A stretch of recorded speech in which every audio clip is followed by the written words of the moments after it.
GNDU के BA BSc economics कर रहे स्टूडेंट्स जो कि अभी अपने 4th सेम में हैं, इंटरनेशनल इकोनॉमिक्स पढ़ रहे हैं, उन्हीं का चैप्टर नंबर 1 आज हम करने वाले हैं, जो कि है an introduction to international trade. So आज की इस वीडियो में इस पूरे चैप्टर को कंप्लीट करेंगे। तो चलिए ज़्यादा टाइम वेस्ट नहीं करते, सीधा शुरू करते हैं। तो चलो अब हम इस चैप्टर को अच्छे से समझना शुरू करते हैं। यहाँ पर तुम्हारे सामने नोट्स आते रहेंगे। मैंने ये नोट्स तुम्हारी जो अभी नई बुक आई है ऑफ टी.आर. जैन और बाय वीके पब्लिकेशंस, उसी के रेफरेंस से मैंने ये सारे नोट्स तैयार किए हैं।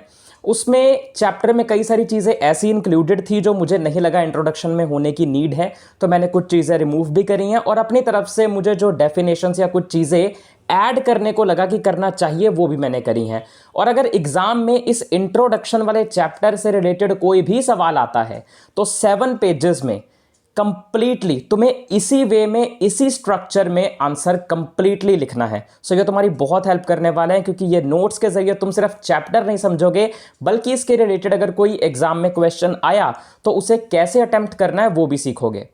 तो शुरू करते हैं with meaning and definition of international trade. अब तुम्हें बस ध्यान से सुनना है, जो ना समझ आए रिवाइंड करके दोबारा सुनना। अगर कोई मुश्किल चीज होगी तो मैं खुद उसे 2 से 3 बार रिपीट करूंगा, ठीक?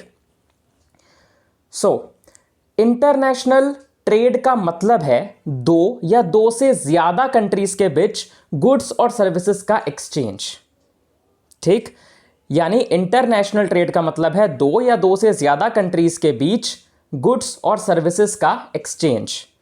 यहां पर इंग्लिश में प्रॉपर नोट्स आ रहे हैं और मैं तुम्हें उसे इजी वे में समझा रहा हूं। पेंगुइन डिक्शनरी के according the exchange of goods and services between one country and another is called international trade. काफी इजी डेफिनेशन है, आई होप तुम्हें यह तो समझ आ गई होगी। आगे एनाटोल मुराद के according international trade is trade between Nations. देखो कहने की बात एक ही है, नेशंस के बीच में, कंट्रीज के बीच में जब भी ट्रेड होता है, व्यापार होता है, चीज़ों का एक्सचेंज होता है, तो वो इंटरनेशनल ट्रेड है। कहने के अलग अलग तरीके हैं बट मतलब वही है। उसके बाद इंटरनेशनल ट्रेड की ज़रूरत इसलिए पड़ती है क्योंकि कंट्रीज के नेचुरल रिसोर्सेज अलग अलग होते हैं। देखो सबसे पहली बात तो यही ना कि इंटरनेशनल ट्रेड की ज़रूरत पड़ती क्यों है, क्योंकि हर देश के पास हर तरह के रिसोर्सेज तो नहीं होते ना कि वो सब कुछ उगा पाए। कोई ऐसी कंट्री है जहां पर वो फसल या फिर फूड क्रॉप्स या फिर टी या फिर कॉफी अच्छे से नहीं उगा पाते, पर वहीं कुछ देश ऐसे हैं जो ये सब चीजें तो अच्छे से उगा लेते हैं, बट कोई भी ऐसा रिसोर्स जो वो कंट्री उगा पाती है पर ये नहीं उगा पाते, तो वो आपस में ट्रेड कर लेते हैं उनका। तो इससे दोनों कंट्रीज का फायदा है, दोनों कंट्रीज के लोगों को हर एक चीज मिल जाती है। भले ही वो अपनी कंट्री में ना प्रोड्यूस हो रही हो, बट वो इंटरनेशनल ट्रेड के जरिए, इंपोर्ट एक्सपोर्ट के जरिए एक दूसरे को वो चीजें भेज सकते हैं और इससे काफी आसानी रहती है। प्रोडक्शन कॉस्ट डिफरेंट होती है हर कंट्री में, हर एक चीज बनाने की कॉस्ट या खर्चा अलग अलग है। कोई सेम प्रोडक्ट किसी एक कंट्री में सस्ते में बन जा रहा है और वहीं दूसरी कंट्री में महंगे में, तो इस डिफरेंस की वजह से भी इंटरनेशनल ट्रेड होती है। मान लो कोई एक कंट्री है, उसमें एप्पल जो है वो काफी सस्ते में प्रोड्यूस हो पा रहा है, उगाया जा रहा है, और किसी दूसरी में मैंगो। तो होगा क्या, ये एप्पल उगाएगी, ये मैंगो, और फिर दोनों आपस में ट्रेड कर ले। सिंपल, बेसिकली जो चीज बनाने में कॉस्ट कम आ रही हो उस चीज को प्रोड्यूस करो और उसी का दूसरे के साथ में ट्रेड करो। बाकी इसके ऊपर absolute cost advantage, comparative cost advantage के डिफरेंट कॉन्सेप्ट तुम अभी आगे समझोगे इसी वीडियो में। टेंशन मत लो, सब आएगा धीरे धीरे। टेक्नोलॉजी अलग होती है। देखो इंटरनेशनल ट्रेड की जरूरत इसीलिए भी पड़ती है क्योंकि हर देश में जो टेक्नोलॉजी है वो अलग अलग है। हर देश के पास अपनी अलग अलग क्षमता है, अलग अलग स्ट्रेंथ है, अलग अलग वीकनेस है। कुछ रिसोर्सेज वो अच्छे से डेवलप कर सकते हैं, उगा सकते हैं, और कुछ नहीं कर सकते।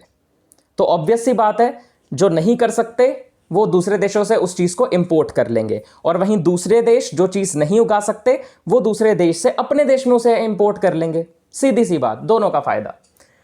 क्लाइमेट और जियोग्राफिकल कंडीशंस डिफरेंट होते हैं, ऑब्वियस सी बात है। कोई ऐसी क्रॉप्स हैं, फसलें हैं जिनको बारिश ज्यादा चाहिए, तो ऐसी जगह पे ज्यादा अच्छे से उगेंगी जहां पे बारिश ज्यादा होती है। और वहीं अगर कोई ऐसी क्रॉप्स हैं जो गर्मी में अच्छे से उगती हैं तो वो किसी और कंट्री में अच्छे से उगेंगी। बेसिकली क्लाइमेटिक कंडीशंस डिफरेंट होना भी एक रीज़न है कि इंटरनेशनल ट्रेड होती है। अगर मैं इन शॉर्ट इन सभी पॉइंट्स का क्रक्स बताऊं ना तो मतलब एक ही है कि जो मैं बार बार बोल रहा हूं, कोई एक कंट्री की कुछ ना कुछ स्ट्रेंथ है और कुछ ना कुछ वीकनेस है, वहीं दूसरी कंट्री की भी कोई ना कोई स्ट्रेंथ है और वीकनेस है। ये कंट्री एग्जाम्पल के तौर पे एप्पल सस्ते में उगा पा रही है पर मैंगो नहीं, ये मैंगो सस्ते में उगा पा रही है, एप्पल नहीं। तो दोनों कंट्रीज जिसमें उनकी स्ट्रेंथ है उसमें स्पेशलाइज करेंगी, उसमें महारत हासिल करेंगी, उसे ज़्यादा प्रोड्यूस करेंगी और फिर आपस में उस चीज़ का ट्रेड करेंगी, दोनों का फायदा। इसलिए म्यूचुअल बेनिफिट के लिए कंट्रीज एक दूसरे के साथ में ट्रेड करती है, राइट। आगे आ जाते हैं दूसरे पॉइंट पे, which is meaning and significance of international specialisation. यानी इंटरनेशनल स्पेशलाइजेशन की इंपॉर्टेंस क्या है। स्पेशलाइजेशन का मतलब मैंने बताया ना कि महारत हासिल करना, किसी चीज़ में इतना ज़्यादा स्पेशलाइज कर लेना कि पूरा पूरा टाइम उसी में दे देना जिसमें उन्हें कम खर्चा आ रहा है, कम टाइम में वो चीज़ बन पा रही है और दूसरे देशों को भी उस चीज़ की नीड है, तो अपने लिए भी बनाओ, बाहर एक्सपोर्ट भी करो और पैसे कमाओ। मीनिंग, इंडिविजुअल लेवल पर स्पेशलाइजेशन का मतलब होता है किसी एक काम में स्किल डेवलप करना, ठीक। और कंट्री लेवल पर स्पेशलाइजेशन का मतलब है अपने नेशनल रिसोर्सेस को उन एरियाज में यूज करना जहां कंट्री को एब्सोल्यूट कॉस्ट एडवांटेज हो एंड कंपैरेटिव कॉस्ट एडवांटेज हो। मतलब क्या है इसका, देखो कोई भी कंट्री को ना सिर्फ वही चीज प्रोड्यूस करनी चाहिए, उसी में स्पेशलाइज करना चाहिए जिसमें उसकी absolute and comparative cost advantage होती है। अब ये दोनों चीजें क्या हैं, इसी के साथ एक और टर्म इंपॉर्टेंट आती है विच इज अपॉर्चुनिटी कॉस्ट। अब ये क्या है, इन तीनों को समझते हैं बोर्ड पे। अब हम तीन मेन कॉन्सेप्ट्स को समझते हैं जो कि है absolute cost advantage, comparative cost advantage और साथ ही साथ ये अपॉर्चुनिटी कॉस्ट। तो सबसे पहले स्टार्ट करते हैं विद एब्सोल्यूट कॉस्ट एडवांटेज। ये क्या होता है एग्जांपल से समझते हैं। मान लो कि मेरे सामने ना ये एक टेबल है, मान क्या लो है ही है। सो यहाँ पर हम दो कंट्रीज मान लेते हैं, एक है कंट्री ए, एक है कंट्री बी, ठीक। हमने दो प्रोडक्ट्स ले लिए हैं, एक है सॉफ्टवेयर और दूसरा है ऑयल। मान लो कि कंट्री ए को एक यूनिट ऑफ सॉफ्टवेयर डेवलप करने में, दोबारा सुनो, कंट्री ए को मान लो कंट्री ए को एक यूनिट ऑफ सॉफ्टवेयर डेवलप करने में 10 घंटे लगते हैं, वहीं कंट्री बी को वही सॉफ्टवेयर का एक यूनिट डेवलप करने के लिए 8 घंटे लगते हैं। सो यहां जो कंट्री बी है वो सॉफ्टवेयर कंट्री ए के कंपैरेटिवली ज्यादा जल्दी डेवलप कर लेती है, कम कॉस्ट में, कम टाइम में। उसके बाद ऑयल एक्सट्रैक्शन की बात करें तो कंट्री ए एक यूनिट ऑफ ऑयल 7 घंटे में एक्सट्रैक्ट कर लेती है, पर वहीं कंट्री बी वही एक यूनिट ऑफ ऑयल को एक्सट्रैक्ट करने में 10 घंटे लगाती है। तो यहां पर ऑयल के केस में ए के पास ज्यादा बेनिफिट है क्योंकि वो कम कॉस्ट कम टाइम में ऑयल कंट्री बी के कंपैरेटिवली जल्दी एक्सट्रैक्ट कर लेता है। तो यहां हमें साफ साफ सीधा सीधा डायरेक्टली दिख रहा है कि किसी एक चीज को प्रोड्यूस करने में किसी एक कंट्री को फायदा है, वहीं किसी दूसरी कंट्री को किसी अदर प्रोडक्ट को प्रोड्यूस, डेवलप या एक्सट्रैक्ट करने में ज्यादा फायदा है। तो यहां पर इन दोनों में ट्रेड हो सकती है। सिंपल, कंट्री ए का एब्सोल्यूट एडवांटेज है ऑयल में, कंट्री बी का एब्सोल्यूट एडवांटेज है सॉफ्टवेयर में। तो कंट्री ए स्पेशलाइज करेगी ऑयल एक्सट्रैक्शन में, यानी कंट्री ए महारत हासिल करेगी या अपनी पूरी की पूरी लेबर फोर्स, पूरा का पूरा पैसा सिर्फ ऑयल एक्सट्रैक्शन में लगाएगी, और वहीं जो बी है वो सॉफ्टवेयर डेवलप करने में लगाएगी। एंड देन ये दोनों इस ऑयल और सॉफ्टवेयर की ट्रेड कर लेंगे। तो यहां पर ये दोनों ही कंट्रीज के लिए ये एक फायदे का सौदा है, म्यूचुअली बेनिफिशियल है। पर इसमें कुछ लिमिटेशंस थी जिसको ओवरकम किया इस कंपैरेटिव कॉस्ट एडवांटेज के कॉन्सेप्ट ने। अब कंपैरेटिव कॉस्ट एडवांटेज का कॉन्सेप्ट समझने के लिए तुम्हें ये अपॉर्चुनिटी कॉस्ट का कॉन्सेप्ट सबसे पहले समझना पड़ेगा। तो चलो इसे शुरू करते हैं समझना। Okay, sorry. So opportunity cost क्या होती है? पहले एग्जांपल देखो। मान लो तुम्हारे पास 2 घंटे का वेला टाइम है। तुम्हारे पास 2 ऑप्शन है, या तो तुम इकोनॉमिक्स पढ़ सकते हो या तुम क्रिकेट खेलने जा सकते हो। अब क्योंकि सोच लो एग्जाम्स आ रहे हैं, एग्जाम्स सिर पे है, डेट शीट आ चुकी है, घबराहट हो रही है, तो अब तुम कहते हो यार मैं ना इकोनॉमिक्स पढ़ूंगा और क्रिकेट खेलने नहीं जाऊंगा। अब क्या हुआ, तुमने किसी एक ऑप्शन को चूज कर लिया और वहीं इसको चूज करने के लिए तुमने किसी दूसरे ऑप्शन को सेक्रीफाइस कर दिया। बात समझ रहे हो? एक ऑप्शन तुमने चूज कर लिया और उसे चूज करने के लिए तुमने किसी दूसरे ऑप्शन को सेक्रीफाइस कर दिया। अब जो ऑप्शन तुमने चूज नहीं किया, जो अगला बेस्ट ऑल्टरनेटिव तुमने गिव अप कर दिया, वही है तुम्हारी अपॉर्चुनिटी कॉस्ट। यानी इस केस में तुम्हारी अपॉर्चुनिटी कॉस्ट है cricket. Best alternative you give up. ठीक, सो ये अपॉर्चुनिटी कॉस्ट का कॉन्सेप्ट बस याद रखना, इसमें यूज होने वाला है। अब कंपैरेटिव कॉस्ट एडवांटेज में ये कॉन्सेप्ट कैसे यूज होगा ये तो मैं बताता हूं। देखो, एब्सोल्यूट एडवांटेज में ना हमें सीधा सीधा दिख रहा था कि कोई एक कंट्री किसी एक चीज में अच्छी है तो किसी दूसरे चीज में अच्छी है। पर अब यहां पर सिनेरियो थोड़ा सा बदल गया है। क्या हुआ? टेबल सेम है, प्रोडक्ट भी सेम है, सॉफ्टवेयर ऑयल, वही 1 यूनिट कितने घंटे में बन रहा है, सब सेम। अब वैल्यूज देखो, इस बार कंट्री ए को 1 यूनिट ऑफ सॉफ्टवेयर डेवलप करने में 10 घंटे लग रहे हैं, पर वहीं बी को सिर्फ 8 घंटे। तो यहां पर बी के पास एडवांटेज है, वो जल्दी 1 यूनिट ऑफ सॉफ्टवेयर ज्यादा जल्दी डेवलप कर दे रहा है कम कॉस्ट में एज कंपेयर टू कंट्री ए। अब देखते हैं ऑयल में क्या सीन है भाई। Country A 1 unit of oil extract कर लेता है 20 घंटों में, पर वहीं कंट्री बी सिर्फ 4 घंटों में एक्सट्रैक्ट कर लेती है। तो यहां पर भी कंट्री बी को ही फायदा है ना? यानी कि बी के पास यहां पर एब्सोल्यूट एडवांटेज है दोनों केसेस में। तो क्या इसका मतलब यह है कि कंट्री ए को मौका भी नहीं मिलेगा इंटरनेशनल ट्रेड में पार्ट लेने का? क्या इससे कोई फायदा नहीं होगा? ऐसा नहीं है। अब अपॉर्चुनिटी कॉस्ट का कॉन्सेप्ट, कंपैरेटिव कॉस्ट एडवांटेज का कॉन्सेप्ट इसीलिए तो लाया गया था। अब देखना यहां पर क्या होगा, दोनों कंट्रीज देखेंगी कि उनकी कंपैरेटिव कॉस्ट एडवांटेज किस प्रोडक्ट में है। जिस प्रोडक्ट में उस कंट्री की कंपैरेटिव कॉस्ट एडवांटेज होगी वो उसी में स्पेशलाइज करेगा और दूसरे प्रोडक्ट को सेक्रीफाइस कर देगा, मतलब उसे बिल्कुल भी नहीं बनाएगा। जैसे तुम आगे अभी देखोगे कि जो सॉफ्टवेयर की कंपैरेटिव कॉस्ट एडवांटेज है ना, वो कंट्री बी के पास है। आगे कैसे आया मैं बताऊंगा। अभी ये समझो कि जो सॉफ्टवेयर की कंपैरेटिव कॉस्ट एडवांटेज है वो बी के पास है, ऐसा होगा।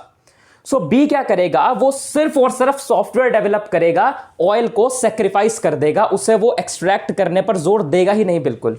सो ऑयल यहां पर बी की अपॉर्चुनिटी कॉस्ट हो गई, जो उसने सेक्रीफाइस कर दी सॉफ्टवेयर डेवलप करने के लिए। ठीक, अब कंपैरेटिव कॉस्ट कैसे कैलकुलेट होती है, कोई भी देश के लिए, कोई भी कंट्री के लिए कैसे कैलकुलेट होती है?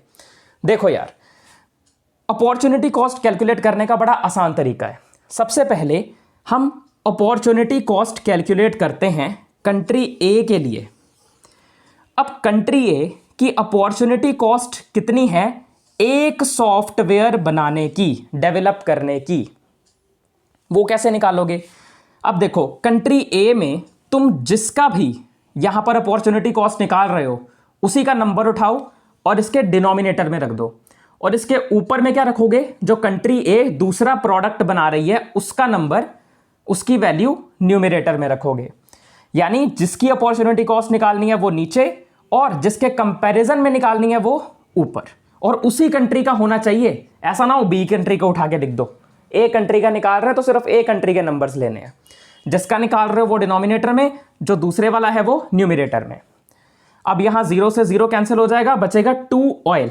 इसका मतलब क्या है कि जो कंट्री ए है, अगर वो ऑयल की एक्सट्रैक्शन का काम बिल्कुल बंद कर दे और सिर्फ सॉफ्टवेयर बनाने पे फोकस करे, डेवलप करने पे फोकस करे, तो एक यूनिट ऑफ सॉफ्टवेयर अगर वो बनाता है पूरा टाइम लगाकर, तो उसने क्या सैक्रिफाइस कर दिया कि वो उतने ही टाइम में 2 यूनिट ऑफ ऑयल बना सकता था। 1 यूनिट ऑफ सॉफ्टवेयर बनाने के लिए उसने 2 यूनिट ऑफ ऑयल जो वो बना सकता था उसे सैक्रिफाइस कर दिया। तो यहां पर तो ए का घाटा है, इसमें एडवांटेज नहीं है। वैसे ही अब हम बी का चेक करते हैं। बी की अपॉर्चुनिटी कॉस्ट एक सॉफ्टवेयर बनाने की कितनी है। सो बी के लिए अब हम सॉफ्टवेयर की अपॉर्चुनिटी कॉस्ट निकाल रहे हैं, तो ये 8 है। 8 को रखेंगे डिनोमिनेटर में। वहीं बी कंट्री के लिए दूसरे प्रोडक्ट को बनाने की जो भी वैल्यू है दैट इज 4, उसको रखेंगे न्यूमिनेटर में। सो 4/8 हो गया 1/2 विच इज 0.5 ऑयल। मतलब कंट्री बी अगर अपना पूरा टाइम 1 यूनिट ऑफ सॉफ्टवेयर बनाने में देती है, डेवलप करने में देती है, तो सिर्फ जो उसे सेक्रीफाइस करना पड़ेगा वो है 0.5 यूनिट ऑफ ऑयल। यानी एक पूरा यूनिट ऑफ सॉफ्टवेयर डेवलप करने पर सिर्फ 0.5 unit of oil he sacrifice करना पड़ रहा है। तो यहां पर कंपैरेटिव एडवांटेज किसके पास है सॉफ्टवेयर के लिए, वो है बी के पास। सो बी किसमें स्पेशलाइज करेगा, किसमें महारत हासिल करेगा, सॉफ्टवेयर बनाने में, और ऑयल एक्सट्रैक्शन को सेक्रीफाइस कर देगा, क्योंकि अब वो ऑयल किसी और देश से मंगवाएगा और अपना ये सॉफ्टवेयर ज़्यादा से ज़्यादा डेवलप करके उसको एक्सपोर्ट करेगा। एक्सपोर्ट मतलब बाहर की कंट्रीज में अपना सामान बेचना, इंपोर्ट मतलब बाहर की कंट्रीज से सामान मंगवाना। अब वैसे ही हमने ए का कैलकुलेट किया अपॉर्चुनिटी कॉस्ट अब एक ऑयल के लिए, यानी कंट्री ए अगर 1 यूनिट ऑफ ऑयल एक्सट्रैक्ट करती है और सॉफ्टवेयर को बिल्कुल छोड़ देती है, तो क्या निकल के आएगा। हम ऑयल का निकाल रहे हैं इस बार कंट्री ए का, सो ये ऑयल का 20 आएगा डिनोमिनेटर में, बचा हुआ ये 10 आएगा न्यूमिनेटर में। वैल्यू आ गई 1/2 मतलब 0.5 सॉफ्टवेयर। मतलब पूरा का पूरा 1 यूनिट ऑफ ऑयल अगर उसने एक्सट्रैक्ट किया तो जो सेक्रीफाइस करना पड़ेगा, जो अपॉर्चुनिटी कॉस्ट होगी, वो सिर्फ और सिर्फ 0.5 यूनिट ऑफ सॉफ्टवेयर की। यानी यहां पर कंट्री ए को फायदा, वहीं बी के लिए अब तो तुम्हें समझ आ ही गया होगा, यहां पर 2 सॉफ्टवेयर आ रहे हैं। मतलब अब country B 1 unit of oil extract अगर करती है तो उसके बदले में वो 2 सॉफ्टवेयर जो वो बना सकती थी, 2 यूनिट ऑफ सॉफ्टवेयर, उसे वो छोड़ रही है। तो यहां पर कंट्री बी का घाटा हो जाएगा। तो कंपैरेटिव कॉस्ट एडवांटेज यहां पर ए के पास में है। सो ऑयल एक्सट्रैक्ट करने के लिए कंपैरेटिव कॉस्ट एडवांटेज कंट्री ए के पास, तो कंट्री ए स्पेशलाइज करेगी ऑयल में। एंड देन यहां पर बी ने स्पेशलाइज किया सॉफ्टवेयर बनाने में, तो वो सॉफ्टवेयर कंट्री ए को भेजेगी। कंट्री ए ने स्पेशलाइज किया ऑयल एक्सट्रैक्ट करने में, कंट्री ए ऑयल इसे भेजेगी। तो होगा क्या, ट्रेड होगा यहां पर, ये दोनों अपनी ये वाली चीजें एक्सपोर्ट करेंगे।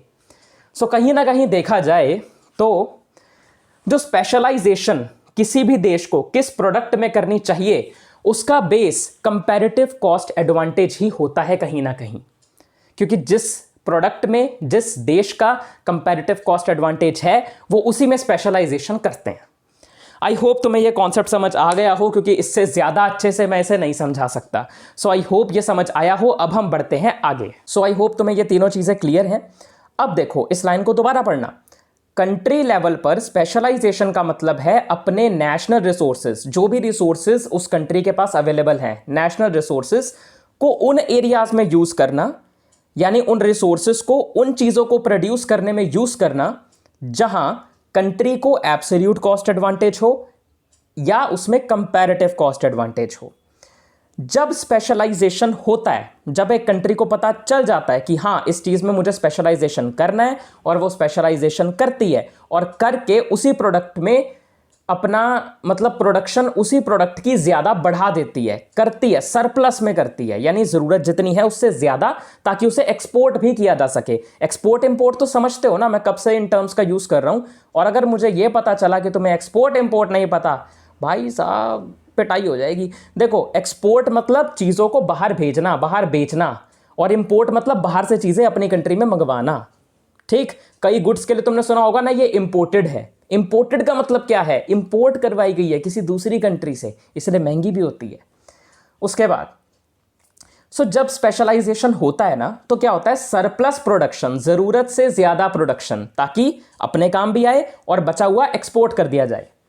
सरप्लस प्रोडक्शन एक्सपोर्ट होती है, डेफिसिट गुड्स इंपोर्ट किए जाते हैं, मतलब जो गुड्स हमारे देश में नहीं बन सकते, डेफिसिट हैं, उन्हें इंपोर्ट किया जाता है, बाहर से मंगवाया जाता है।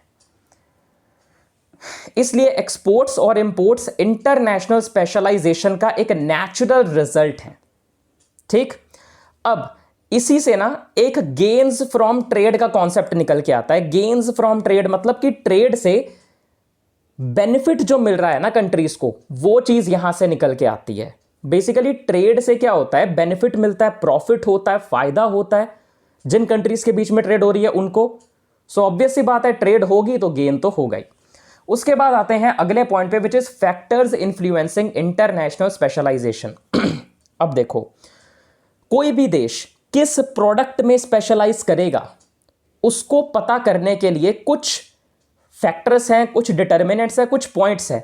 पता कैसे चलेगा किसी कंट्री को कि उसे वो किस चीज में स्पेशलाइज करना है, कौन से प्रोडक्ट में महारत हासिल करनी है, कौन से प्रोडक्ट की प्रोडक्शन बहुत ज्यादा बढ़ानी है, कैसे पता चलेगा? देखो, पहला, नेचुरल एंडोमेंट। उस कंट्री के पास कौन से नेचुरल रिसोर्सेज अवेलेबल हैं जिससे कौन सा प्रोडक्ट बन सकता है, वो चीज इस पॉइंट के अंडर आती है। कुछ एग्जांपल गिवन है, जैसे गल्फ कंट्रीज में ऑयल एक्सट्रैक्शन ज्यादा अच्छे से हो सकती है। इंडिया में माइका काफी अवेलेबल है, which is naturally available. Russia में मैंगनीज, और वहीं जापान और बांग्लादेश में फिशरीज। देखो, क्लाइमेट और सॉइल फर्टिलिटी भी ना काफी इंपॉर्टेंट रोल प्ले करते हैं, जिस वजह से टी जो है वो इंडिया और श्रीलंका में काफी अच्छे से उगाई जा सकती है, क्योंकि यहां पर ये कंडीशंस काफी फेवरेबल हैं, यानी उसके हक में है। आया समझ? उसके बाद दूसरा पॉइंट जो कि डिसाइड करता है किस प्रोडक्ट में स्पेशलाइजेशन करनी चाहिए, उसके लिए देखो कि देश का जो टेक्निकल डेवलपमेंट है या टेक्नोलॉजी कैसी अवेलेबल है। अगर अच्छी खासी अवेलेबल है तो उस हिसाब से महंगे या एक्सपेंसिव प्रोडक्ट्स बनाए जा सकते हैं, अगर मॉडरेट है तो फिर उस हिसाब से बनेंगे। सो टेक्नोलॉजिकल डेवलपमेंट कैसी है, एडवांसमेंट कैसी हो रही है, इस पर भी काफ़ी ज़्यादा क्या कहते हैं फ़र्क पड़ता है इससे भी कि किस में स्पेशलाइजेशन करनी चाहिए। अब यहाँ पर भी कुछ एग्जाम्पल्स दिए हुए हैं, जैसे जापान लिमिटेड रिसोर्सेस के बावजूद ऑटोमोबाइल इंडस्ट्री में लीडर बन गया क्योंकि टेक्नोलॉजी बहुत अच्छी थी। यूएसए जो है वो वॉर गुड्स प्रोडक्शन में अच्छा हो गया क्योंकि टेक्नोलॉजी बहुत अच्छी थी। एंड ये जो टेक्नोलॉजी होती है ना, वो नेचुरल रिसोर्स लिमिटेशंस को भी रिमूव कर देती है, ओवरकम कर देती है। मान लो किसी कंट्री के पास नेचुरली ज़्यादा रिसोर्सेज नहीं है शुरू से, पर उनको टेक्नोलॉजिकली एडवांस होना आता है, उनकी टेक्नोलॉजी एडवांस है, तो वो तब भी ग्रो कर जाएंगे। यानी नेचुरल रिसोर्सेज ना होने की जो एक लिमिटेशन थी ना, वो ओवरकम हो जाती है अगर टेक्नोलॉजी अच्छी है तो। तीसरा पॉइंट आता है कॉस्ट डिफरेंस। ऑब्वियस सी बात है यार, खर्चे का डिफरेंस अगर है, दो कंट्रीज में खर्चे अलग अलग हैं, कोई एक प्रोडक्ट बनाने में यहां खर्चा ज्यादा आ रहा है और यहां पे वो कम आ रहा है, तो जिस प्रोडक्ट को बनाने में कम खर्चा आ रहा है, कम टाइम में वो प्रोडक्ट बन पा रहा है, तो उसी प्रोडक्ट को वहां पे स्पेशलाइज किया जाएगा ना। अब इसी के ही नीचे इसके दो टाइप्स होते हैं, absolute cost difference and comparative cost difference. देखो वैसे तो ये दोनों कॉन्सेप्ट मैं तुम्हें समझा चुका हूं, बस यहां पर एक डिफरेंस वाले वर्ड का फर्क है। वहां था absolute cost advantage, comparative cost advantage, यहां पर एडवांटेज की जगह डिफरेंस लिखा हुआ है। तुम इनकी डेफिनेशंस को पढ़ोगे तुम्हें समझ आ जाएंगी। बस इनमें ये याद रखना, जो एब्सोल्यूट कॉस्ट डिफरेंस का जो कॉन्सेप्ट था ना, या जो थियोरी थी, ये एडम स्मिथ ने दी थी, और comparative cost difference David Ricardo के द्वारा दी गई थी। इन चीज़ों का ध्यान रखना, बाकी इनकी डेफिनेशंस को रीड करना बहुत कोई डिफिकल्ट नहीं है। आगे बढ़े। चौथी जो चीज़ जिससे स्पेशलाइजेशन किसमें करनी है वो डिसाइड होता है, that is new economic order. देखो, ग्लोबलाइजेशन होना, ट्रेड के ऊपर जितने भी बैरियर्स लगते हैं, टैरिफ्स, कोटास वगैरह, इन सब का रिमूव होना, मल्टीनेशनल कॉरपोरेशंस या एमएनसीज का किसी कंट्री में सेटअप होना, या वर्ल्ड मार्केट्स के साथ इंटीग्रेशन करके इस इंटरनेशनल ट्रेड का और ज़्यादा एक्सपैंड होना, बहुत सारी कंट्रीज का इसमें पार्टिसिपेट करना, ये बहुत सारे फैक्टर्स मिलके किसी एक कंट्री को किसमें स्पेशलाइजेशन करनी चाहिए उस चीज़ को अफेक्ट करता है। ठीक, सो आगे बढ़े। अब देखते हैं basis of international trade. Basis of international trade का मतलब क्या है, इसे समझते हैं। बेसिस ऑफ इंटरनेशनल ट्रेड का मतलब है कि वो रीजंस, वो कारण जिसकी वजह से दो या दो से ज्यादा कंट्रीज के बीच ट्रेड होता है, और वो कारण कहीं ना कहीं तुम ऑलरेडी अभी तक पढ़ चुके हो। देखो, इंटरनेशनल स्पेशलाइजेशन पढ़ लिया, स्पेसिफिक फैक्टर्स की नॉन अवेलेबिलिटी, मतलब कुछ फैक्टर्स या कुछ रिसोर्सेस किसी एक जगह अवेलेबल हैं, किसी दूसरी जगह नहीं है। तो इसलिए इंटरनेशनल ट्रेड का कारण है कि ये भी होता है। कॉस्ट डिफरेंसेस होते हैं, प्रोडक्ट डिफरेंशिएशन होती है। प्रोडक्ट डिफरेंशिएशन का मतलब तुम ऐसा समझ सकते हो कि मान लो दो कंट्रीज हैं, कोई एक तो सिर्फ एक कपड़े बना रही है पर दूसरा वैरायटी दे रही है, तो क्या होगा कि अगर वहां से वो शर्ट्स भी, वो क्लोथ्स भी इंपोर्ट करे जाएं, तो यहां पर कंज्यूमर्स को काफी ज्यादा चॉइसेस भी मिल जाएंगी। सो ये भी काफी बड़ा एक फायदा है। अब यहां पर दो इंपॉर्टेंट टर्म्स आती हैं जो समझनी जरूरी हैं, which is partial and complete specialisation. Complete specialisation ना एक कहो तो बहुत ही रेयर केस है, या कहो तो सिर्फ कोई इमेजिनरी केस है। क्योंकि कंप्लीट स्पेशलाइजेशन का मतलब क्या होता है, पहली बात तो कि तुम किसी भी प्रोडक्ट में कंप्लीट स्पेशलाइज कब कर पाओगे, जब वहां पर परफेक्ट कंपटीशन हो, and the second thing is कोई ट्रेड बैरियर ना हो, जो कि रियल वर्ल्ड में नहीं हो सकता।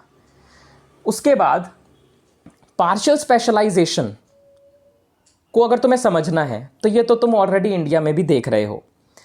मतलब रियल वर्ल्ड सिचुएशन है, रिसोर्सेज डिफरेंट सेक्टर्स में डिवाइड होते हैं। बेसिकली हर एक सेक्टर को बता दिया जाता है कि आपको ये चीज़ बनानी है, आपको ये चीज़ बनानी है। सो हर सेक्टर के लिए ये अलग अलग रहता है।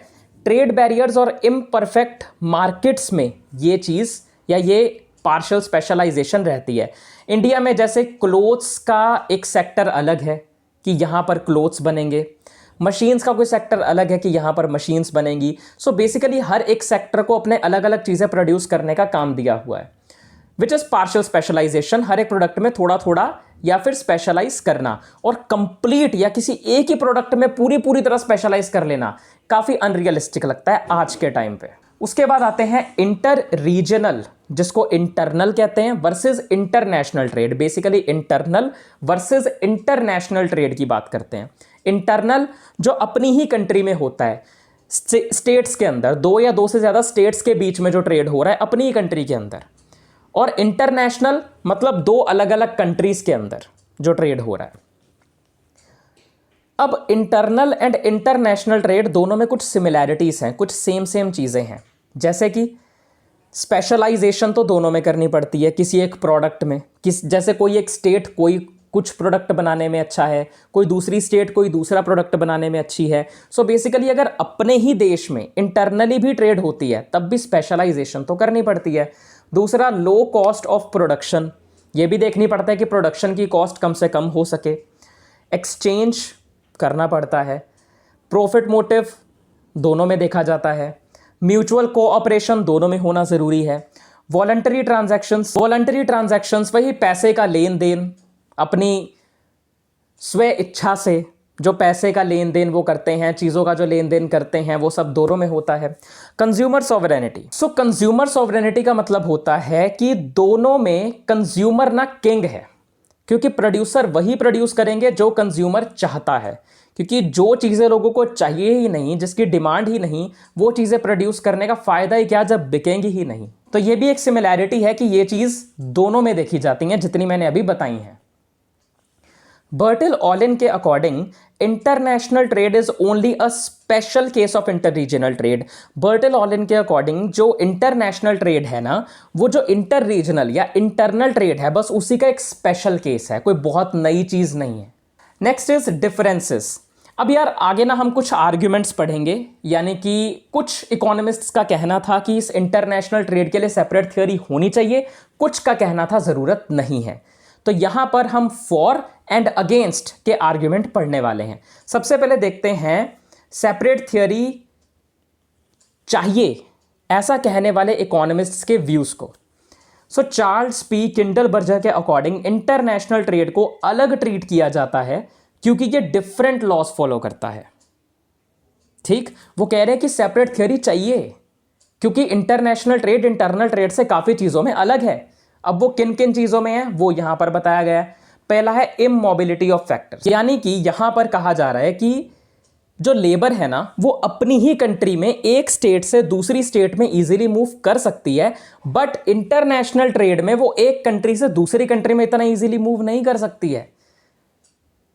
तो यहां पर यह बड़ा एक डिफरेंस आता है कि लेबर इजीली मूव नहीं कर सकती एक कंट्री से दूसरी कंट्री, बट अपनी ही कंट्री में एक स्टेट से दूसरी स्टेट कर सकती है।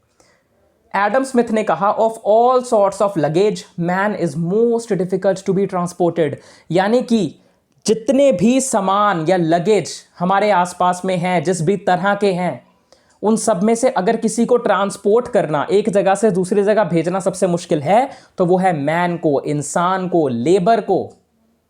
ठीक, different production conditions international trade में ना, मतलब और इंटरनल ट्रेड में जो प्रोडक्शन की कंडीशंस है ना वो डिफरेंट डिफरेंट होती हैं। बेसिकली अपनी ही अगर कंट्री में एक स्टेट से दूसरी स्टेट में कोई प्रोडक्ट भेजना है तो उसकी प्रोडक्शन कंडीशंस कुछ और होंगी, किसी दूसरी कंट्री में भेजना है तो उसकी प्रोडक्शन कंडीशंस कुछ और होंगी। हो सकता है कि जो हमें एक्सपोर्ट करनी है चीज़ वो बहुत हाई क्वालिटी में होनी चाहिए, जो हमें अपनी ही कंट्री में एक जगह से दूसरी जगह भेजनी है उसका थोड़ा कम भी चलेगा, या फिर यहाँ के जो लोगों की डिमांड है उस अकॉर्डिंग। उसके बाद डिफरेंट करेंसीज, हमारे देश में तो हमारा रुपी चलेगा, पर वहीं अगर दूसरे देश के साथ ट्रेड करना है तो अलग अलग करेंसी हो सकती है। डिफरेंट मार्केट कंडीशंस डिफरेंट होती हैं, रिसोर्स डिफरेंट होते हैं, इंपोर्ट एक्सपोर्ट की रिस्ट्रिक्शंस लगी हुई होती हैं। जब भी बाहर कोई चीज़ एक्सपोर्ट करी जाए, टैरिफ्स, कोटास, बैरियर्स, काफ़ी रिस्ट्रिक्शंस होती हैं। सो गॉटफ्रीड हेबरलर ने कहा था कि tariff walls make international trade distinct from internal trade. जो टैरिफ की दीवार है वो इंटरनल ट्रेड को इंटरनेशनल ट्रेड से डिफरेंट कर देती है, अलग कर देती है, इसीलिए सेपरेट थ्योरी चाहिए। इंटरनेशनल ट्रेड के लिए और इंटरनल ट्रेड के लिए अलग अलग थियोरीज की ज़रूरत है। अब यहाँ पे टैरिफ, कोटास वगैरह वर्ड मैं बार बार यूज़ कर रहा हूँ तो ये तुम्हें पता होने चाहिए। तुम इकोनॉमिक्स के स्टूडेंट्स हो, पिछले इतने 3 सेम में तुम इकोनॉमिक्स ही पढ़ रहे हो और शायद +1 +2 में भी तुम्हारे पास होगी मोस्ट प्रोबेबली, पर अगर नहीं पता तो वेरी बैड यार पर चलो, अगर नहीं पता ना तो नीचे कमेंट्स में बताना, इसके लिए एक सेपरेट वीडियो आएगी जो इंपॉर्टेंट इकोनॉमिक टर्म्स होते हैं ना मैं तुम्हें बताऊंगा, बट फिलहाल इससे कंटिन्यू करते हैं। अब जो डिफरेंट चीज़ और होती है दैट इज गुड्स की मोबिलिटी। गुड्स का एक जगह से दूसरी जगह मूव करना इंटरनल और इंटरनेशनल ट्रेड में डिफरेंट तरीके से होता है। यहाँ पर वो अपने ही देश में एक जगह से दूसरी जगह जाता है, इंटरनेशनल ट्रेड में वो दूसरे देश में भेजा जाता है। इंटरनेशनल ऑर्गेनाइजेशंस जैसे यूरोपियन यूनियन, अब ये क्या है भाई, इसे समझो। अब देखो, इंटरनेशनल ऑर्गेनाइजेशंस का रोल ये हाईलाइट करता है कि इंटरनेशनल ट्रेड में ना एक्स्ट्रा लेयर ऑफ कॉम्प्लेक्सिटी है, मतलब कुछ ऐसी चीज़ें हैं जो मुश्किल हैं, कॉम्प्लेक्स हैं, एक्स्ट्रा हैं, जो इंटरनल ट्रेड में नहीं है। जैसे कि कोई पॉलिसीज़ हो सकती हैं अलग अलग देशों के बीच में ट्रेड करते समय, कोई अग्रीमेंट्स हो सकते हैं, कुछ ट्रीटीज़ हो सकती हैं, तो बहुत सारे डिफरेंसेस यहाँ से ही आ जाते हैं। कुछ स्पेसिफिक इंटरनेशनल प्रॉब्लम्स हो सकती हैं, कुछ कंट्रीज़ के बीच में कोई प्रॉब्लम चल सकती है ट्रेड को लेकर, तो उससे भी बहुत डिफरेंसेस जो हैं वो आ जाते हैं। इकोनॉमिक नेशनलिज्म, अब देखो इकोनॉमिक नेशनलिज्म का मतलब क्या हुआ। इकोनॉमिक नेशनलिज्म का मतलब है एक कंट्री अपनी इकोनॉमी, इंडस्ट्रीज और सिटीजन्स को सबसे पहले रखती है। मतलब तुम मान लो हमारी कंट्री ने किसी दूसरी कंट्री को एक्सपोर्ट करने के लिए बहुत सारा एक प्रोडक्ट सरप्लस में उगा लिया, बाद में वो कंट्री कह रही है हमारे लोगों को तो ये चाहिए ही नहीं, हम नहीं मंगाएंगे। तो हमारा इतना पैसा लग गया उसे बनाने में, हमने इतना ज़्यादा उस प्रोडक्ट को बना लिया, अब दूसरी कंट्री कह रही है कि उसे उसकी नीड ही नहीं है, तो हमारा पैसा गया, हमारा टाइम गया। तो बेसिकली मैं यहाँ पर डिसएडवांटेजेस नहीं बता रहा हूँ, मैं ये बता रहा हूँ कि यहाँ पर सिर्फ ऐसा इंटरनेशनल ट्रेड में हो सकता है, इंटरनल ट्रेड में नहीं हो सकता। बेसिकली अपना देश पहले टाइप पॉलिसी, ऐसा कुछ कह सकते हो। इकोनॉमिक नेशनलिज्म का मतलब बता रहा था मैं बाय द वे, अगर तुम थोड़ा भटक गए तो। फ्रेडरिच लिस्ट ने कहा कि domestic trade is among us, international trade is between us and them. Domestic trade हमारे बीच में है, हमारे देश में है, बट जो इंटरनेशनल ट्रेड है वो हमारे और दूसरे, उनके या दूसरे देश के बीच में है। Domestic trade is among us, international trade is between us and them. ये लाइंस मैंने जानबूझकर बीच बीच में ऐड करी हैं, याद करना, एग्जाम में लिख के आना, बहुत अच्छा इंप्रेशन पड़ेगा एग्जामिनर पे, सच बता रहा हूं। अब देखो, लैंग्वेज और कस्टम्स भी डिफरेंस होते हैं, है ना। हमारे देश में जो लैंग्वेज है, कस्टम्स है, वो सेम हो सकते हैं, वहीं दूसरे देश के अलग अलग हो सकते हैं। अब आर्ग्यूमेंट्स अगेंस्ट सेपरेट थियरी देखते हैं। कुछ ऐसे इकोनॉमिस्ट जो कहते हैं कि सेपरेट थियरी की नीड बिल्कुल भी नहीं है, उनकी बात भी सुन लेते हैं। देखो यार, मॉडर्न इकोनॉमिस्ट कहते हैं कि डिफरेंस सिर्फ डिग्री का होता है, नेचर का नहीं। डिग्री का होता है, नेचर का नहीं, मतलब डिग्री का नहीं है। एग्जाम्पल ले लेते हैं, जैसे लेबर मोबिलिटी उन्होंने बोला ना, हमारी स्टेट से दूसरे स्टेट में आसानी से चले जाते हैं, अलग कंट्रीज में नहीं जाते हैं, इमोबाइल होते हैं। तो यहाँ पर देखो, इंटरनल ट्रेड के लिए एग्जाम्पल ले लो कि हरियाणा से केरला शिफ्ट करना थोड़ा डिफिकल्ट है, ऑब्वियस सी बात है, डिफिकल्ट है। और इंटरनेशनल ट्रेड की अगर तुम बात लो तो इंडिया से जर्मनी शिफ्ट करना कंपैरेटिवली और भी ज्यादा डिफिकल्ट है। सो कहने का मतलब क्या है, इंटरनली भी एक जगह से दूसरी जगह मूव करना डिफरेंट है और इंटरनेशनली भी डिफरेंट है, डिफिकल्ट है। इंटरनली भी मूव करना डिफिकल्ट है लेबर का, और इंटरनेशनली भी डिफिकल्ट है, यानी डिफिकल्टी दोनों में है, नेचर सेम है, बस डिग्री अलग है। मतलब डिग्री मतलब अपने ही देश में मूव करना डिफिकल्ट है, दूसरे देश में मूव करना और भी ज्यादा डिफिकल्ट है। डिग्री बढ़ गई है, बट प्रॉब्लम वही है कि मूव नहीं करा जा सकता। सो डिफरेंस ज्यादा थोड़ी आया, ऐसा इकोनॉमिस्ट का कहना था। एडविन कैनन के अकॉर्डिंग सेपरेट थियरी बिल्कुल अननेसेसरी थी। फ्रांसिस सिड्रो एजवर्थ, हो सकता है मैं इनको गलत प्रोनाउंस कर रहा हूं, आई एम सॉरी, मैं प्रोनाउंसिएशंस में अच्छा नहीं हूं। इन्होंने कहा कि international trade same principles follow करता है जो डोमेस्टिक ट्रेड या इंटरनल ट्रेड करता है। अब इसके आर्ग्यूमेंट्स क्या थे वो यहां पे लिखे हैं, वही कि फैक्टर्स की जो इंक्रीजिंग मोबिलिटी की फैक्टर्स जो हैं, अभी उनकी मोबिलिटी बाहर जाने के लिए भी बहुत बढ़ गई है, तो एज सच कोई बैरियर रहा नहीं कि वो बाहर इमोबाइल होते हैं जाने से। कंपैरेटिव कॉस्ट थियरी हर जगह अप्लाई होती है, वो कह रहे हैं कंपैरेटिव कॉस्ट थियरी दोनों में अप्लाई होती है, तो डिफरेंस तो कहीं नहीं आया। इंटरनेशनल मॉनेटरी फंड वैसे ही कहता, जो करेंसी की प्रॉब्लम इन्होंने बताई ना कि करेंसी अलग अलग होती हैं देशों में, तो वैल्यूज वगैरह में डिफरेंस आ जाता है। इंटरनेशनल मॉनेटरी फंड जो ऑर्गेनाइजेशन है वो ऑलरेडी इन सब चीजों की प्रॉब्लम्स को रिड्यूस कर रही है और काफी हद तक किया है। प्रोडक्शन डिफरेंसेस कंट्रीज के अंदर भी होते हैं। प्रोडक्शन डिफरेंसेस तो कहते हैं दोनों में ही होते हैं ना, इसमें डिफरेंस कहां आया। नेचुरल रिसोर्सेज डिफरेंसेस कंट्री के अंदर भी होते हैं, इंटरनेशनल ट्रेड से डिफर कहां हुआ। ट्रेड रिस्ट्रिक्शंस भी ग्रेजुअली आजकल काफी कम हो रही हैं, तो रिस्ट्रिक्शंस अगर हमारे देश में ही ट्रेड करने पे नहीं है ज्यादा, तो बाहर होने पे भी बहुत कम हो रही हैं, तो उसमें भी फर्क नहीं बचा। अब एट द एंड सिर्फ दो टॉपिक्स बचे हैं, which is advantages of international trade and disadvantages of international trade. यहां पर एडवांटेजेस और डिसएडवांटेजेस दोनों के पेज यार तुम्हारे सामने आ रहे हैं। इनमें से ना जो बहुत मुश्किल वाले पॉइंट हैं, जो मुझे ऐसा लग रहा है कि शायद तुम्हें समझ ना आए, वो समझाऊंगा, बाकी तुम खुद रीड करोगे, और जो समझ ना आए मुझे कमेंट्स में जरूर बताना, ठीक है। यहां पर देखो, पहला है रिसोर्स का फुल यूटिलाइजेशन, पता चल जाएगा।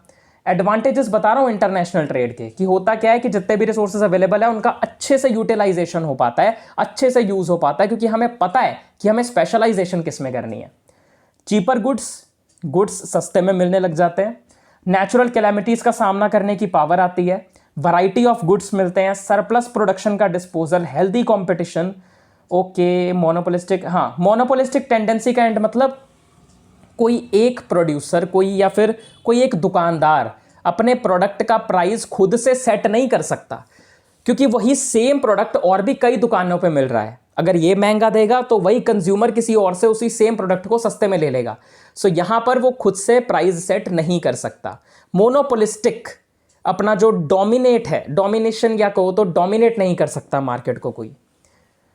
ग्रेटर स्पेशलाइजेशन, इकोनॉमिक डेवलपमेंट होती है, टेक्निक्स में इंप्रूवमेंट आती है, नेशनल इनकम बढ़ती है, इंटरनेशनल कोऑपरेशन बढ़ती है, एम्प्लॉयमेंट में ग्रोथ आती है। बहुत कहे जाए तो बहुत इजी जो एडवांटेजेस हैं, ये सब तो तुम्हें वैसे भी दिमाग में आ जाएंगे अगर तुमने पूरा चैप्टर अच्छे से समझ लिया है तो। अगर मैं तेज़ बोल रहा हूँ तो प्लीज़ यार माफ़ करना, तुम्हारे पास यूट्यूब पे ऑप्शन है, तुम वीडियो स्लो करके देख सकते हो। वैसे मुझे पता है तुम इसे एग्ज़ाम टाइम में देखोगे और तब तो तुम इसे भी 2x पे करके देखोगे। सो इसमें तो मुझे क्या ही कहना है। आगे डिसएडवांटेजेस आ जाती हैं। नेचुरल रिसोर्सेज का एग्जॉशन, मतलब नेचुरल रिसोर्सेज ना बहुत ही ज़्यादा जल्दी ख़त्म हो जाएंगे अगर तुम उसे बहुत ज़्यादा ओवर यूज़ करोगे स्पेशलाइजेशन वाले प्रोडक्ट को बनाने में। पॉलिटिकल स्लेवरी, सो यहाँ पॉलिटिकल स्लेवरी एक इंपॉर्टेंट टर्म है जो मुझे लगता है शायद तुम खुद से नहीं समझ पाओगे, ध्यान से समझना। अब देखो, जब अंडर डेवलप्ड कंट्रीज या पुअर कंट्रीज ट्रेड करते हैं ना एडवांस्ड कंट्रीज के साथ, तो ये सिर्फ इकोनॉमिक फायदा ही नहीं पहुंचाती, कभी कभी पॉलिटिकल कंट्रोल भी इन्फ्लुएंस करती हैं। एग्जाम्पल से समझो, ब्रिटेन और इंडिया की पुरानी बातें याद करो, तुमने पढ़ी होगी, ऑब्वियस सी बात है कि तुम उस टाइम होगे नहीं, मैं भी नहीं था, बट पढ़ा तो होगा ना। ब्रिटेन और इंडिया की, ब्रिटेन पहले इंडिया में ट्रेडर्स बन के आए थे या ट्रेडर्स के थ्रू आए थे, फिर ट्रेड के थ्रू उन्होंने पॉलिटिकल कंट्रोल एस्टैब्लिश कर लिया एंड इवेंचुअली इंडिया उनकी कॉलोनी बन गया। बेसिकली हुआ क्या, हो तो ट्रेड ही रही थी ना, व्यापार हो रहा था, बट धीरे धीरे पॉलिटिकल कंट्रोल लेना शुरू कर लिया उन्होंने एंड इवेंचुअली ये इंडिया को उन्होंने अपनी कॉलोनी बना लिया। आया समझ? सो बेसिकली यही था मतलब इसका मेन, पॉलिटिकल स्लेवरी का। Flag follows trade, foreign competition बढ़ जाता है जिससे अपने ही देश में जो प्रोड्यूसर्स हैं वो पीछे रह जाते हैं, क्योंकि बाहर के देशों से चीज़ें जो इंपोर्ट होती हैं वो एक्चुअली सस्ती हैं, लोग उन्हें ज़्यादा प्रेफर करते हैं उन्हें ख़रीदना, और यहाँ पर जो चीज़ें बन रही हैं वो थोड़ी पीछे रह जाती है क्योंकि महंगी है। डंपिंग, अब डंपिंग के कॉन्सेप्ट को भी समझो, अच्छे से समझना यार। देखो, जब एक कंट्री अपने किसी भी प्रोडक्ट को उसके कॉस्ट प्राइस से, मतलब उसे बनाने में जितना खर्चा आया है उससे भी कम में दूसरी कंट्री को बेचती है ना, सिर्फ कंपटीशन तोड़ने के लिए, वहां पर उस कंट्री में अपने उस प्रोडक्ट की जगह बनाने के लिए, तो उसे ही हम डंपिंग कहते हैं।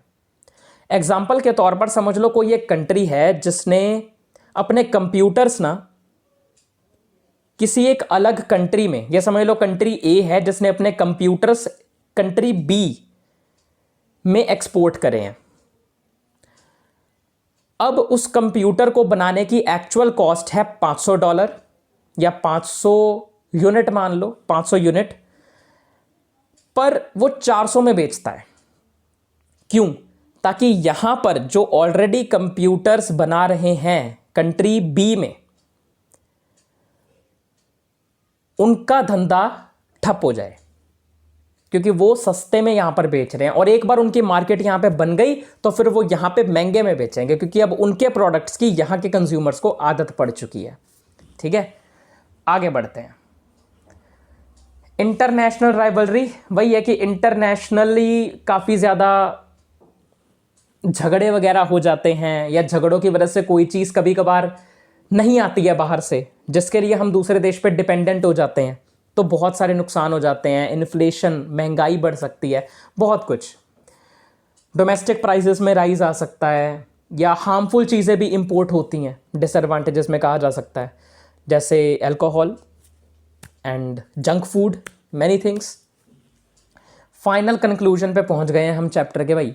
देखो, इकोनॉमिक ग्रोथ प्रमोट करता है international trade, living standards improve करता है, कोऑपरेशन इनकरेज करता है, नेशनल इनकम इंक्रीज करता है, लेकिन रिसोर्स एग्जॉशन हो सकता है, रिसोर्सेज अगर बहुत ज़्यादा ओवर यूटिलाइज होंगे तो ख़त्म भी तो हो सकता है ना। इकोनॉमिक डिपेंडेंस बढ़ सकती है दूसरी कंट्री पर, पॉलिटिकल डोमिनेशन का भी रिस्क होता है। इसलिए इंटरनेशनल ट्रेड को ना प्रॉपर रेगुलेशन और बैलेंस्ड पॉलिसी के साथ कंडक्ट करना चाहिए। तो ठीक है यार, अब ये लेक्चर हो चुका है कंप्लीट। फिलहाल बात करते हैं एंड वाले ज्ञान की। अब बात करते हैं एंड वाले ज्ञान की। यार मैं कभी कभी सोचता हूँ as a final year college student, आजकल हम सबके बीच में कैसी बातें होती हैं, SGPA अच्छी आनी चाहिए, इंटर्नशिप्स अच्छी मिलनी चाहिए, करियर में आगे क्या करेंगे एंड ऑल दीज थिंग्स। अगर तुम्हारे दिमाग में कोई और बातें आती हैं तो आई डोंट नो, कॉलेज में और भी लोगों को बहुत सारे और भी ख्याल आते हैं, बट उस तरफ हम नहीं जाएंगे। मैं बस ये सोच रहा हूँ कि कितनी बदल गई है ना हमारे बात करने का तरीका, हमारे बात करने के topic. Wasn't I just a child worried about कि गर्मी की छुट्टियां कब शुरू होंगी यार, कब मैं कोई एक ड्राइंग बुक लेके आऊँगा और उस पर टाइम पास करने के लिए पेंटिंग कलर से कुछ भी करूँगा, कब मैं बाहर अपने दोस्तों के साथ खेलने जाऊँगा, और कभी अगर घर में आया पानी पीने के लिए तो पता नहीं मम्मा बाहर दोबारा खेलने जाने देंगी या नहीं। मतलब बहुत सारी ऐसी चीज़ें, पर बहुत कुछ बदल चुका है यार, सच में बड़े हो गए हैं हम। और इस बात से ये चीज़ तो मैंने सीखी है कि अपने अंदर का जो एक स्टूपिड सा बच्चा है ना, छोटा सा प्यारा सा बच्चा जो ये सोचता है कि एवरीथिंग इज पॉसिबल, मैं तो कुछ भी कर सकता हूँ, उसे कभी मरने मत देना यार। कहीं ना कहीं अपने अंदर उसे जिंदा रखना, क्योंकि यही वो एनर्जी है, यही वो वाइब है जिससे यूनिवर्स रिस्पॉन्ड करता है। तो बस यार, आज की इस वीडियो में, आज के इस लेक्चर में इतना ही। अच्छा लगा हो तो लाइक कर देना, शेयर कर देना ज़्यादा से ज़्यादा अपने फ्रेंड्स के साथ, नीचे अच्छा सा कमेंट कर देना, कोई फीडबैक हो तो वो भी दे सकते हो, सब्सक्राइब कर देना, नोटिफिकेशन बेल को ऑन कर देना। मिलता हूँ तुम लोगों से अगली किसी और वीडियो में, तब तक के लिए okay, tata bye bye, take care.